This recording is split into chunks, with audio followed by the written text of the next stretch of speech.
Alors, dans ton module 4, on te parle des mots qu'on dit connotés. Qu'est-ce que c'est que des mots qui sont connotés?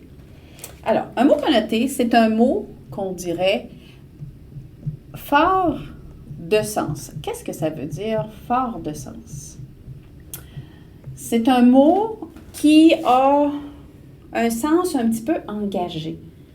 Si je dis que mon chandail est noir, c'est vrai que mon chandail est noir, ce n'est pas un mot qui est engagé. Si je dis que mon chandail, il est beau, bien, ce mot-là est un peu plus engagé. Je m'engage, il y a une forme d'opinion dans ces mots-là, où il y a une forme d'émotion. Donc, ce sont des mots dans lesquels on peut percevoir une émotion ou encore une opinion. Donc, on appelle ces mots-là connotés parce qu'ils engagent un petit peu l'opinion et les émotions. Voilà. Donc, on va regarder un exercice que tu as à faire dans ton module. Donc, je vais effacer ça. Je vais faire apparaître l'exercice que tu as à faire. Voilà. Donc, c'est l'activité 3, la lecture de critique. Au module 4, on te demande de rédiger une critique littéraire sur le roman que tu as lu au module 3. Dans ce texte, il y a plusieurs mots. Donc, le travail à faire, il est ici. OK?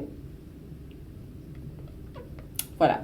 Donc, surligne les mots connotés qui t'ont permis de connaître l'opinion de cet élève sur le roman. Donc, de quel roman il s'agit? Le Pèlerin de Compostelle de Paulo Coelho, un récit philosophique. Donc, on va commencer la lecture ensemble et on va s'arrêter un petit peu aux mots. Autobiographique.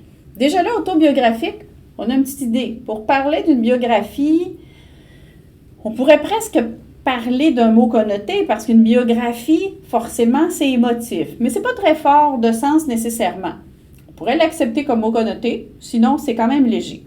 Ce livre est le récit d'un pèlerinage. Un pèlerinage, il y a un petit peu quelque chose d'émotif là-dedans.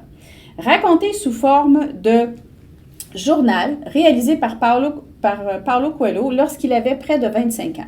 On y retrouve chacune des escales de son périple et le rite. Quand on parle d'un rite, il y a aussi comme quelque chose d'émotif là-dedans. Le rite relié à chaque point d'arrêt, c'est le récit d'une quête mystique. Quand on est en quête mystique aussi, c'est qu'on cherche quelque chose. Il y a quelque chose qui est très engagé là-dedans. Donc, une quête mystique, c'est un mot qui peut être connoté. Deuxième paragraphe maintenant. Je suggère fortement. On te demande de surligner les mots connotés qui t'ont permis de connaître l'opinion. Là, on tombe dans les mots qui permettent, je vais changer de couleur pour t'aider. Là, on tombe dans les mots qui permettent de connaître l'opinion de celui qui a écrit la critique. Donc, s'il dit « je suggère fortement », forcément, donc, je suggère fortement le livre à quiconque aime réfléchir. Donc, aime réfléchir, là aussi, je peux percevoir son opinion et trouver un sens à sa vie. Donc, trouver un sens à sa vie. J'ai aimé la façon. Donc, j'ai aimé la façon de penser de l'auteur. Souvent, Coelho nous dit quelques phrases qui nous font réfléchir. Si on nous fait réfléchir, c'est que il y a un mot qui est connoté là-dedans, il est fort de sens.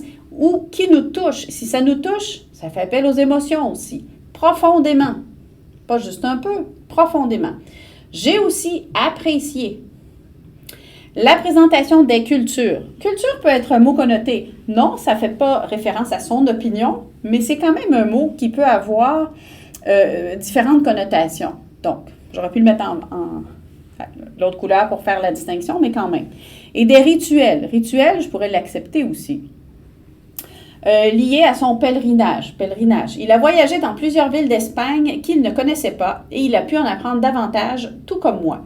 Donc, quand il dit qu'il a pu en apprendre davantage, tout comme moi, s'il a appris quelque chose, forcément, on est dans les mots qui sont connotés. Le genre de rituel que son guide lui a appris m'ont inspiré. Si on est inspiré par quelque chose, c'est connoté. J'en ai essayé quelques-uns qui m'ont calmé et détendu. Donc, ça aussi, on est dans les mots connotés qui nous laissent vraiment voir l'opinion de l'auteur. Alors, voilà. Tu as 2 numéros qui suivent aux pages suivantes qui sont un petit peu le même principe. Il y a plusieurs bonnes réponses. C'est pas toujours... Ce qui est important, c'est de retracer les mots, comme je te disais, qui sont soit forts de sens, qui font appel à une émotion, ou encore qui laissent transparaître l'opinion. Alors, si tu suis bien ces 3 éléments-là, tu devrais être en mesure de trouver les mots connotés dans les textes qu'on te propose. Voilà.